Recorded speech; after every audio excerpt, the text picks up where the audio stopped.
Hi, this is Miss Becca, and I'm here with Andy Stratton, and we're doing his exit interview. Andy, you want to say hi? Hi. So Andy is one of our graduating seniors at Outcry, and he's been doing shows with me for a long time. And I wanted to do a special podcast basically where we talk about all of the fun adventures that we've had together and talk about his future and everything.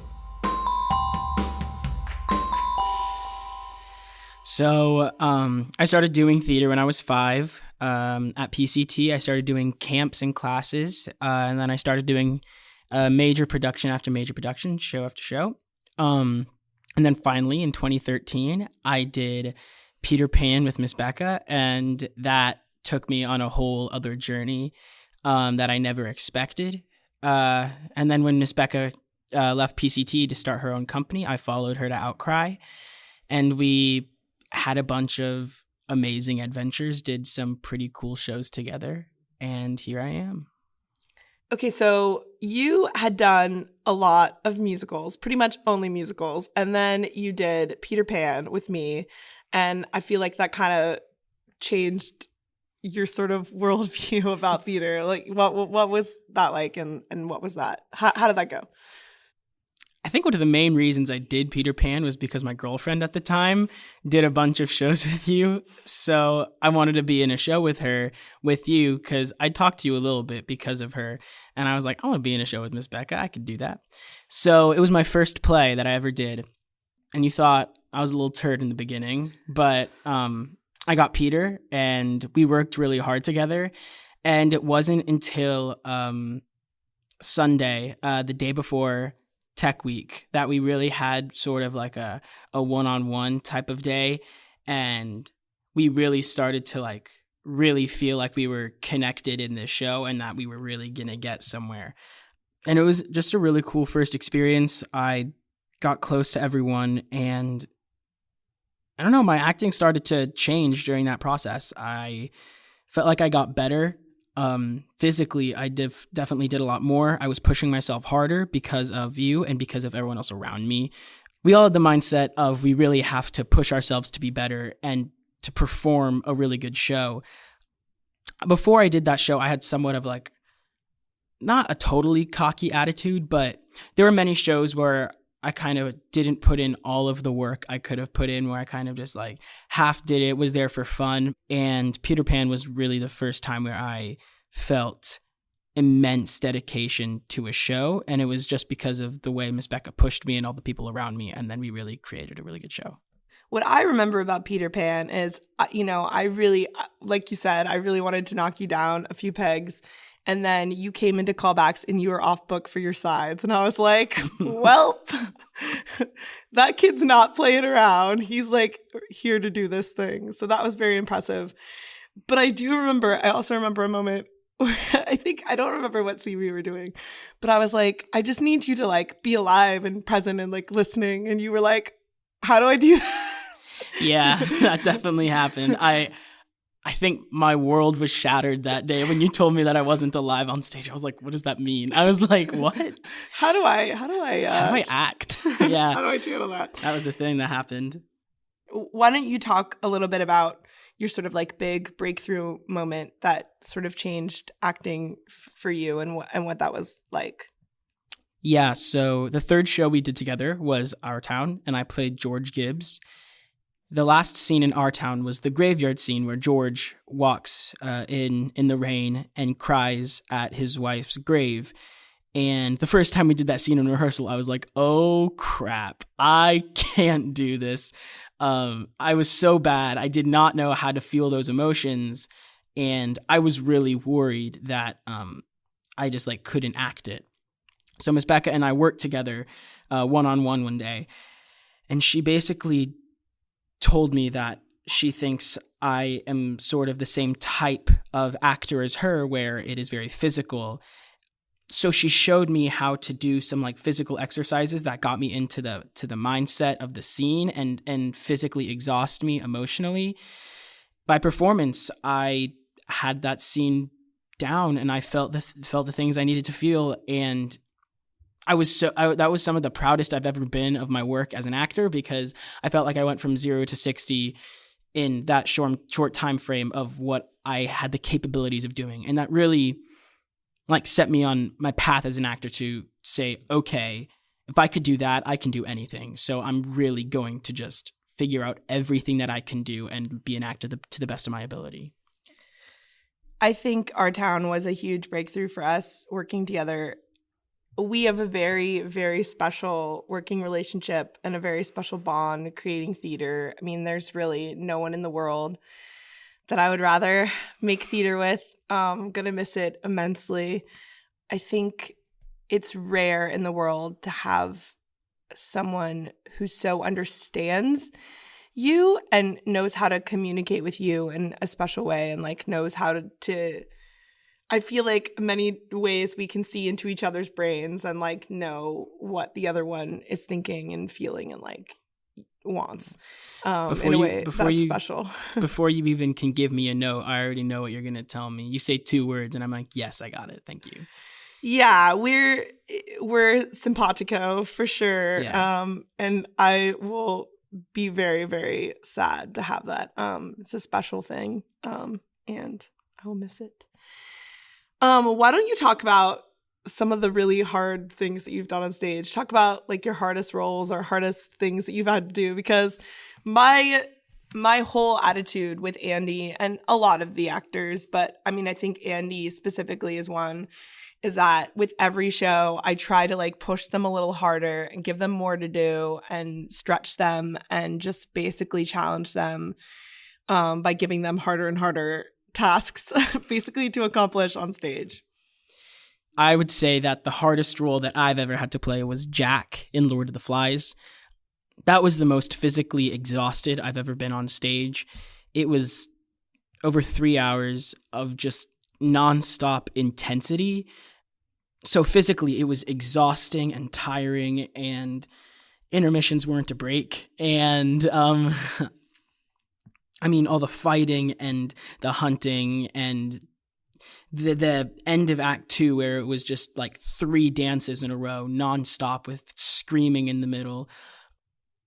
It really made me push myself to a whole nother level of physically having enough energy to sustain myself throughout an entire show without dropping off. But mixed with that, I think it was also the hardest show, like emotionally and mentally, acting wise for me, because I don't play a lot of villains, and Jack is a very, very intense antagonist. For me, the thing about him, the thing that I was trying to crack the entire rehearsal process was, how do I make this character feel real and not just evil? I needed to get inside his head and figure out why he is the way he is. So I really toyed with the idea that Jack was just so scared and fearful of everything, and that made him angry, and the anger made him like have an inferiority complex towards Ralph, and he just wanted to be in charge of everything, and that made him seem evil. He was like Anakin. He made him seem evil because he was so scared of his situation. It was the hardest acting I've ever had to do, and it was the longest I've ever taken to really feel like I was in a character. So what's the most fun role you've played, or the most fun you've had on stage? I'm probably going to mention a couple shows. I mean, I've had so much fun. I feel like I should start with The Odyssey, because I feel like that's kind of the big show that kind of sparked just like the magic that we all have. That process was so fun. 4 rehearsals a week, so many hours, probably some of the most hours we've ever had for a show. And it was just, I mean, it was an epic. We all just worked so hard, and the camaraderie between everyone was just magical. And we really put on such a cool show, and it was so fun. Jason says that's the first Becca show, the first official Becca show. Yeah, I agree. It feels that way. Also, Andy played Odysseus, by the way. Yeah, sorry. Yeah, I did. I have to talk about Julius Caesar, because I think the most fun I've ever had on stage in a single scene was doing the tent scene with Bryce. We had such a ferocious connection during that show. And that scene, I don't know if I've ever felt more just completely in a scene, emotionally, physically. We were getting at each other, and it was just amazing. Every single night, there was not one night where that scene felt bad. If I was having an off day, we got to that scene and it was just sparks. It made me realize that this is what like true acting feels like. When you feel so completely connected and into a scene, it feels effortless. You know, I feel like I spend a lot of time really putting a lot of energy and work and getting tired being in scenes because I'm trying to work so hard. That scene felt like I wasn't working because it felt so real. And I sort of left my body and it was just magical. And then I feel like I have to talk about Bat Boy and Hunchback, the two most recent musicals that I did with you. Working on those two, super funny, super cute, but also super intense, animalistic characters was just a blast. And those two musicals, they were just so fun, especially Hunchback, where the entire cast was just working so hard to make something magical happen. It was the best show we've ever done. And it was just so much work, but so rewarding, and it was incredible. I love seeing you do characters like Bat Boy and Quasi because there just aren't very many people who can do such a physically challenging part and pull it off and make it feel real. I think I'd be remiss if I didn't ask about what you've learned being a part of working at Outcry and like working with me and what that's meant to you, I guess, and what you're walking away from Outcry with. Yeah. I talked a lot about some of the acting that I've learned here from you. But I think what will help me most in the long run of being an actor that I've learned here has nothing to do really with the acting. What you've taught me and taught everyone else that does theater with you is how to be a workaholic, how to just work and put everything you have into something. It's not a joke. It's not easy. It is tough, and you got to push through it, and you got to really discover every little bit about your character. You really got to put every single bit of effort into what you're doing. And with all the extra dances and movement pieces and all the visceral movement and all the blocking that you do, you really set an environment of like, this is a space where you are going to push yourself. I know that there are a lot of people who didn't learn that going into the real world of acting. I know that that's a thing that people struggle with, is just being so just committed to what you're doing and say, yeah, I can do anything. And that's a big thing that when a lot of people see us or come to a show with us, they're very awed by the fact that we will do anything you ask us to, and we will do it 100%.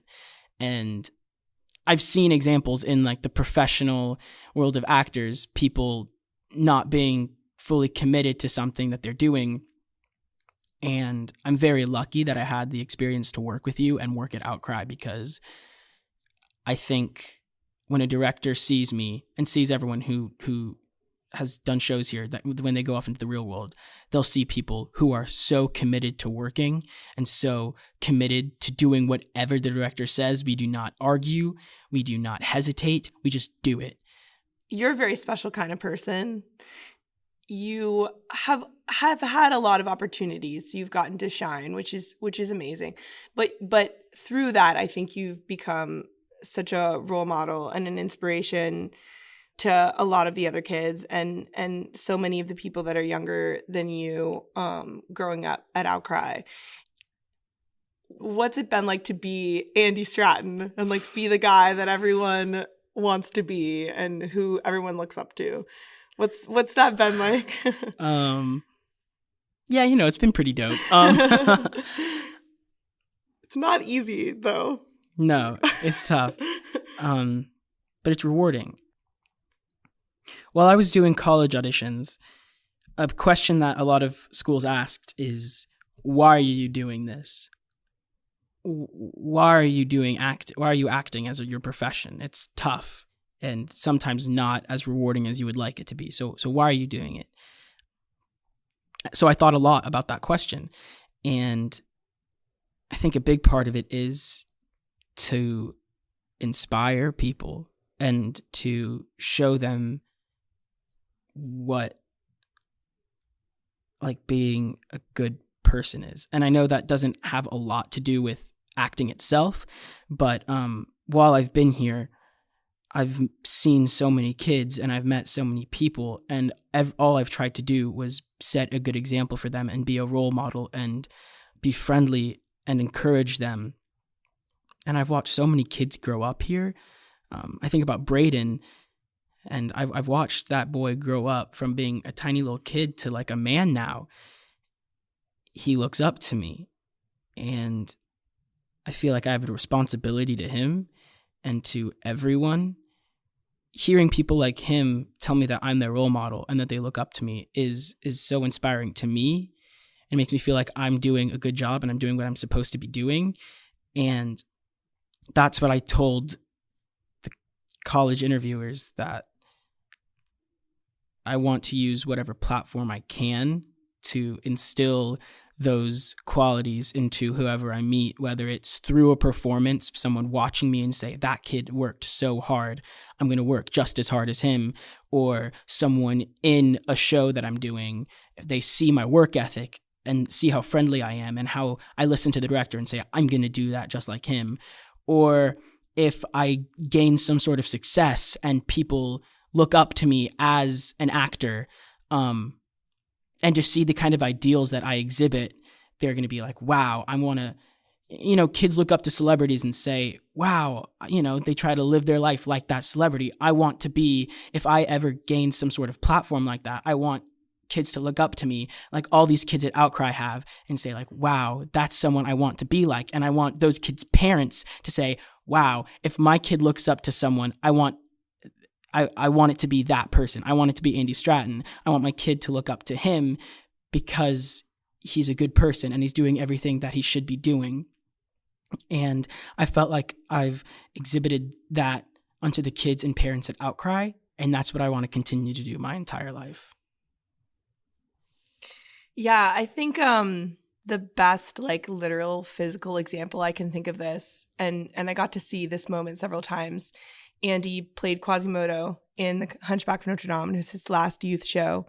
And at the very end of the show, Esmeralda is dead, and he carries her body out of the cathedral, and all of the people in the crowd react to him, and they all sort of back away from him, and then he sort of pleads to them. And then one by one, all of the cast members come forward and have a moment where they sort of have a moment with Andy. And it was real. It was this real moment of Andy having this connection with all these kids that he's seen grow up. And Andy is not a crier, but in that moment, seeing those kids come forward, that was a really special thing. And that wasn't acting. That was, that was real connections between people. So that was an amazing, special moment to get to see that. I cried too. Real deal confession. I cried twice before we even started this podcast. So that's good. She did. Okay. So what are you gonna miss about doing theater here with these people? I mean, that's just it. I'm going to miss the people here. I grew up with every single one of these people, and they're the biggest part of my life. Miss Becca is the biggest part of my life. And all the kids here have been what inspired me every day and what, made me want to do theater. Like Miss Becca and Outcry and all these kids, they everyone pushes each other and is so encouraging of each other and so supportive of every single person in the room. everyone loves each other so much, it makes you want to be better. Like, it might sound like those things don't correlate, but it does. The love that everyone shows and the encouragement everyone shows and the work that everyone shows, it makes you want to be better, and it makes you want to do better in everything. I was a great student in school, and the reason I was a great student in school was because of theater, was because of Outcry. It pushed me to be better in all aspects of my life. It made me be a better person and a better student and a better friend. And I'm just going to miss the culture and the people that made me feel that way every single day. When I walk into rehearsal and I get hugs from every single person, and we're just all talking and then working, and I'm gonna miss all of it. It's a once in a lifetime opportunity to get to work with all these people in such an amazing space.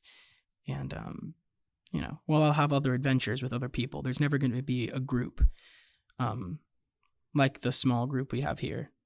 This like little army that we got, it's unlike any other group ever in the world. And I'm just going to miss the way they make me feel every day. Outcry, of course, is going to keep growing and changing, and we're going to always have new people. It's been amazing getting to see people like Braden. You mentioned Braden. When Andy was Peter Pan, Braden was one of the Lost Boys, and this summer we did the same script, and Braden got to be Peter Pan. So Andy literally is seeing these kids grow up and doing, really filling his shoes and like taking over the kinds of roles that he would have played. And while that's amazing and I'm really enjoying that, it's really, really hard to imagine it being as gratifying as working with you, and how much that's meant to me, and how much your passion and dedication has, I think, in many ways influenced the culture and pushed me to be a better director and pushed me to be a better storyteller. And I'm just like grateful for you to be my muse and get to inspire me to be the best that I can be and try to continue to be better. So why don't you tell us about your future, where you're going to school, and what you're doing, and where you're gonna be next year? Yeah. So I'm gonna be a freshman at UCLA, getting my BA in theater with an acting emphasis. So big life change, big culture change, but I'm excited, and it's going to be super fun. Okay. Well, so Andy, it's been real. We've done 21 shows together. We have. And hopefully we're not done. Nope. But I think it's time to say Teetles for now, so which is the thing that I say. All right. Thanks for being here with me. Of course. Thanks for having me. Okay. Oh, bye there, Outcry. Oh, bye there, Andy Stratton. Thank you so much for joining us for our latest episode of the Outcry Theatre Podcast. This podcast has been produced by me, Becca Johnson-Spinos, and edited by Jason Johnson-Spinos. If you enjoyed this podcast, please share it with your theater-loving friends.